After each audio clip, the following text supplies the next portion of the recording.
Canada. The country you think about so little, that's it, end of sentence. But that's a shame, because Canada is an important country. They're our largest trading partner, and the US-Canadian border is the longest in the world, stretching all the way from the coastal town of Who Gives a Shit, Alaska, to the small fishing village of Great Whatever, Maine.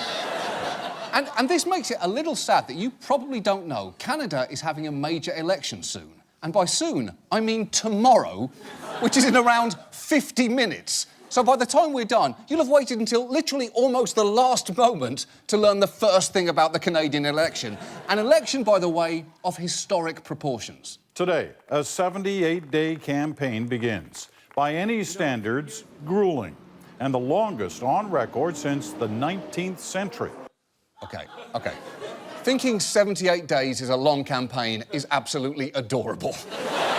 It's like a woman who has only ever seen one penis saying, "That's the longest one ever. There couldn't possibly be one longer than that." But I have to say, they've packed a lot into those 78 days, particularly in the local races, where one Conservative candidate, Jerry Barnes, the owner of an appliance repair business, withdrew for a truly breathtaking reason. Well, Mr. Barnes had the misfortune of being caught up in a marketplace investigation into the ethics of appliance repair businesses who do house calls. Jerry Barnes responded to a service call at a house that was equipped with hidden cameras as part of the marketplace investigation, and those cameras caught him urinating in a homeowner's coffee mug, dumping the urine into a kitchen sink, giving it a quick rinse, and then putting it back into the sink. Oh, that is absolutely disgusting, although it is surprising Canada was so shocked about urine in a mug, considering that's exactly what Labatt Blue tastes like. But amazingly, that's not even the most surprising scandal in Canada's local races. An NDP candidate in Hamilton, Ontario is apologizing for making a joke about a Nazi death camp. In a 2008 Facebook posting, Alex Johnston said a picture of an electrified fence post at Auschwitz looked phallic. According to the Hamilton Spectator, Johnston says she did not know what Auschwitz was until now. Wow! That is parading two different kinds of ignorance, not knowing what Auschwitz is, and, if she thinks that's phallic, not knowing what a penis looks like. And this kind of makes you wonder who is running the schools up in Canada. Johnston, a social worker by training, is the vice chair of the Hamilton Wentworth District School Board and a school trustee. Yes, she helped run a school board. That would explain why their history curriculum includes the textbook Poland 1939 to 45, things that look like dicks, mainly. And I know what you're thinking. Who cares about Canada's least qualified school board member and Mug Dick the handyman? These are just local elections. But the thing is, Canadians don't elect their Prime Minister directly. That's decided by how many MPs each party gets. So these local races are vital to who becomes Canada's next leader. And the polls are split between the three major parties, the New Democratic Party, or NDP, the Liberal Party, and the Conservatives. It's a good old-fashioned Canadian three-way, which is also the sex act in which three people apologise to each other so hard they all climax. The socialist NDP began the election ahead in the polls, but they've since lost momentum, partly because their leader, Tom Mulcair, widely thought to be an excellent legislator, has not been the most comfortable campaigner. Here is Mulcair trying out some slogans. Healthcare, childcare, pharmacare, Mulcair.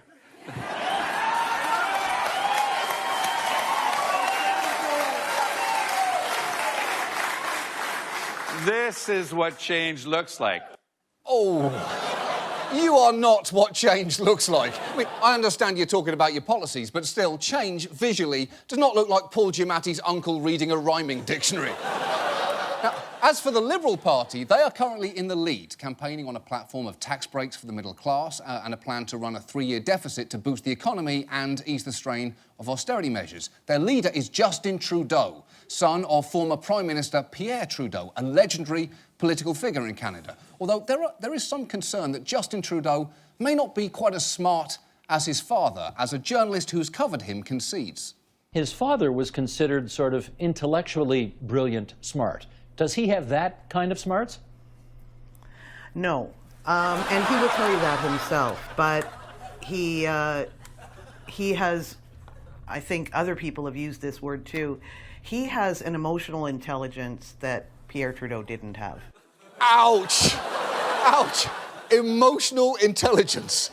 That is the kind of made-up quality you might find on a report card from a Montessori school. Well done, Zayden. You got a squirrel on emotional intelligence. But on actual intelligence, you got a frowning walrus, which is an F. That's an F, Zayden. Let's make that walrus smile. Now, while growing up in the public eye has given Justin Trudeau name recognition, it also has had its drawbacks. For instance, if you do a Google image search on him, you can find every poor fashion choice that he's ever made, from a 90s boy band member 1 week before entering rehab, to an LL Bean sweater model who just underwent a lobotomy, to Johnny Depp's evil twin. And it's not just photos. There's also embarrassing videos out there, like this one, in which he explains his party trick of pretending to fall down a flight of stairs. Let me show you how it normally works. I put a person here, and I'm passing, so it's like, hey, how are you?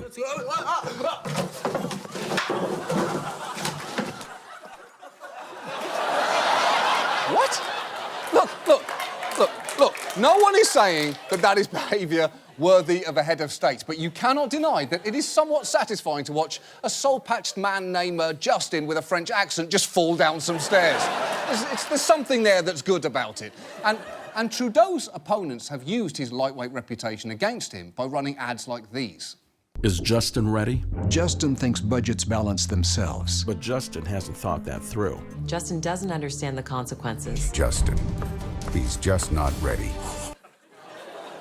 Now, repeatedly calling him Justin is actually very clever, because the more you say that name, the less ready for office he sounds. The name Justin doesn't convey leadership so much as it conveys an unwillingness to sit still at the paediatrician's office, or ownership of a system of a down tattoo halfway through a painful laser removal process.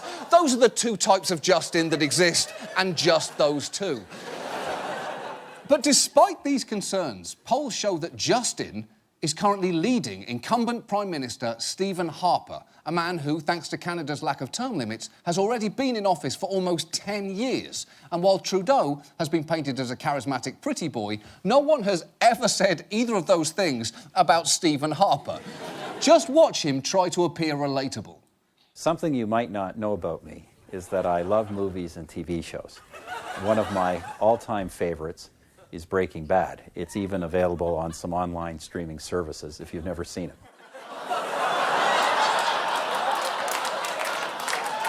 I love movies and TV shows isn't a statement that wins over voters. It's what an alien in disguise as a human tells you while trying to fit in at a dinner party. But don't be deceived by his bland exterior. Where there is banality, there is evil. For instance, Harper's government has passed numerous laws weakening Canada's environmental protections. They've scaled back healthcare for some refugees, which a federal court called cruel and unusual. And Harper himself has taken an extremely strong position on marijuana. There's just overwhelming and growing scientific and medical evidence about the bad long-term effects of marijuana. We've spent a couple of generations trying to reduce the usage of tobacco in Canada with a lot of success. Tobacco is a product that does a lot of damage. Marijuana is infinitely worse. Are you high? Marijuana is not worse than tobacco. The only context in which that's true is aesthetics. Look at Paul Newman, OK. Now look at whatever the f*** this is.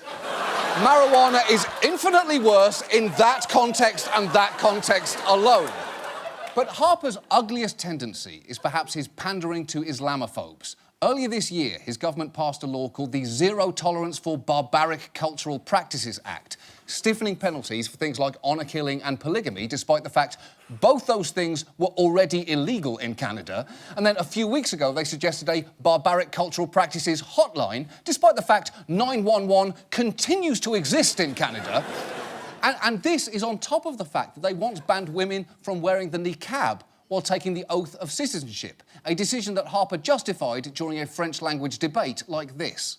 I would never tell my daughter that a woman should cover her face because she's a woman. I would never say that.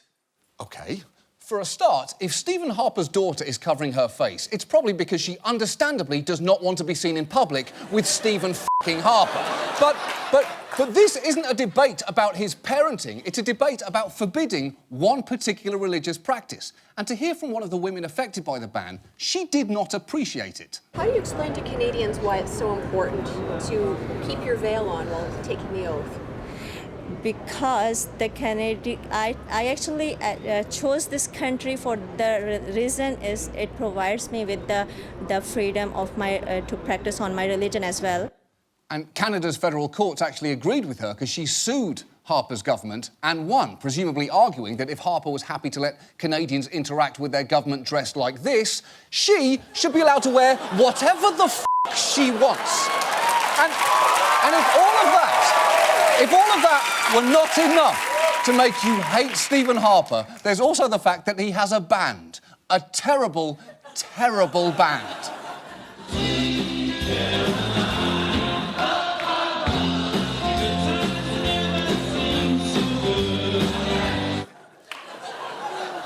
That is Stephen Harper murdering Sweet Caroline with his actual band that he chose to call the Van Cats, an apparent play on 24 to represent 24 Sussex, the name of the Prime Minister's residence. So to recap there, Harper's band's name is not just a shitty pun, it's a shitty French pun on the fact that he is Prime Minister of Canada.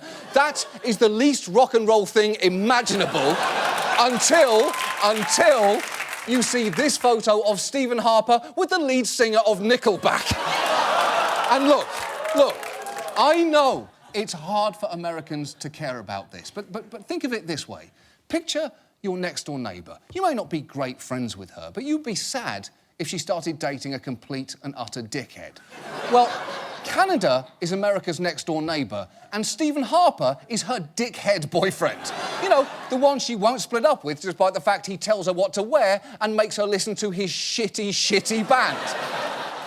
And I would love to tell the people of Canada right now to vote Stephen Harper out of office. Unfortunately, and this is amazing, it's against Canadian law. Specifically, Section 331 of the Canada Elections Act, which states, no person who does not reside in Canada shall induce electors to vote or refrain from voting for a particular candidate. And apparently, anyone found guilty of doing that could be fined up to $5,000, given a 6-month jail term, or both. That is a ridiculous law, and I guess what you're saying, Canada, is you want to dance? Is that what you're saying? Because if you want to dance, Canada, bring your best moves, because it's nearly midnight and Johnny's got his dancing shoes on. You think I'm scared of 6 months in Canadian prison? What's that, 6 months of living in Ottawa? Yes, that's right. Keep yourself warm with that Ottawa burn. And as for your $5,000 fine, I simply can't imagine a better way to spend 5,000 Canadian dollars. But if telling you not to vote for Stephen Harper is going to cost me $5,000, I'm going to get my money's worth. And I'm going to do it in the most Canadian way possible. So please, come with me. Because I'm going to tell you not to vote for Stephen Harper alongside this beaver playing Sweet Caroline on the keyboard, and this moose receiving a colonoscopy under Canada's fantastic single-payer healthcare system. And finally, with the help of one of Canada's finest sons, Mike Myers, dressed as a Mountie, riding a snowplow.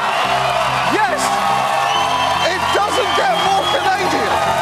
It just doesn't get more Canadian than this. I think I have your full attention, Canada. Oh, yes. Oh, yes. Yes. Yes. Hi, Mike. Hi. Hey, John. How are you? Thank you so much for doing this. Is there anything you'd like to say at this point? Yes, there's lots I'd like to say. Okay. I love Canada, but the fact that it has a law banning outsiders from telling Canadians how to vote is one of the least Canadian things possible. Sure. Oh, and don't vote for Stephen Harper. Exactly. Don't do it. And I'll tell you why. Stephen Harper doesn't care about black people. Oh, God. Not again! Sorry, my mistake. What I meant to say was, Stephen Harper doesn't care about Muslim people. Totally fair. There you go. Yeah. There you go. Yeah. I think he made that pretty clear. I think it was painful. So please, do not vote for Stephen Harper. Yeah, don't do it. Shall we? Don't. Yeah, Shall we? Yeah, look at this. Let's. Here's your 5,000, Canada. Yeah, look at this. Here's your 5,000.